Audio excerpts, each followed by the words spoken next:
سلطان محمد فاتح نے ایک نہایت مضبوط اور منظم جاسوسی نظام قائم کیا تھا۔ یہ جاسوس سلطنت عثمانیہ کے اندر اور دشمن ممالک خصوصاً بازنطین سلطنت، روم اور یورپی ریاستوں میں پھیلے ہوئے تھے۔ ان کا کام تھا دشمن کی فوجی طاقت اور اسلحے کی معلومات حاصل کرنا، ان کی جنگی تیاریوں پر نظر رکھنا اور اندرونی سیاست و اتحادوں کی خبریں سلطان تک پہنچانا۔ یہ جاسوس مختلف روپ اختیار کرتے تھے، کوئی تاجر بن کر، کوئی درہم و دینار کا سوداگر، کوئی مسافر اور کوئی صوفی درویش بن کر سفر کرتے تاکہ شک نہ گزرے۔ سلطان نے خفیہ تحریر، سیکرٹ رائٹنگ اور رموز پیغام رسانی کا طریقہ بھی رائج کیا۔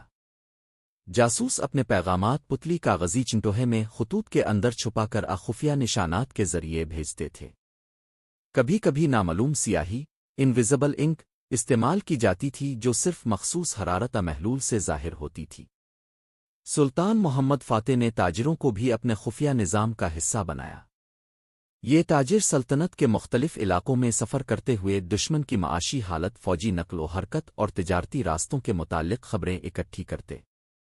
یوں بظاہر وہ تاجر نظر آتے مگر در حقیقت سلطنت کے لیے معلومات فراہم کرنے والے خفیہ کارندے ہوتے۔ سلطان نے اپنی فوج کے اندر بھی خفیہ نگران مقرر کیے تھے جو فوجی افسروں اور سپاہیوں کی وفاداری اور حرکات و سکنات پر نظر رکھتے۔ یہ طریقہ سلطان کو غداری، بدعنوانی دشمن کے رابطوں سے پہلے ہی آگاہ کر دیتا تھا۔ 1453 میں فتح قسطنطنیہ کے دوران یہی جاسوسی نظام سب سے زیادہ کارآمد ثابت ہوا۔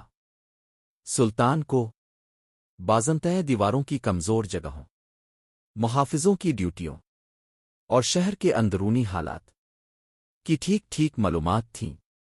یہ سب اس کے خفیہ جاسوسوں کی بدولت ممکن ہوا۔ سلطان محمد فاتح کا جاسوسی نظام نہ صرف اس کے فتوحات کا راز تھا بلکہ اس کی سلطنت کی مضبوط انتظامی بنیاد بھی۔ اس نے اسلام کی تاریخ میں منظم انٹیلیجنس سسٹم کی ایک اعلیٰ مثال قائم